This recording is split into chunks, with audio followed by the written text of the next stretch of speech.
السلام عليكم ورحمة الله تعالى وبركاته. guriga aragtaani waa gurigii gabadha lagu haystay ee degmada Carmo oo haystay ninka sheekha 6 bilood uu ku haystay. hadda odayaal baa ka soo baxaya ilaa iyo hadeer wax natiijo ah lagama hayo.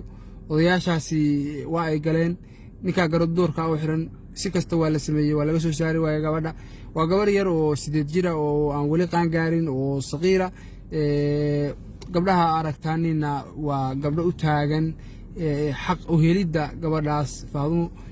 gabadhaasi xaq way rabtaa, xuquuq bay rabtaa, waa muwaadin reer Puntland, waana gabar la dulmiyay oo u baahan hay'adaha xuquuqul insaanka iyo inuu wax laga dhaho. ilaa iyo hadeerna garodoorka oo xiran ninkaasi hadlina maayo, waa nin garodoorku xiran yahay. halka waxa taagan dumar iyo ciyaal, halkaasi waa gawaaridii odayaashu wateen. ilaa iyo hadeer wax natiijo ah oo laga hayo waan ahayn in guriga lagu dumiyo maahe wax kale oo natiijo ah ma jiro. Assalaamu calaykum waraxmatullaahi tacaala wabarakaatuh.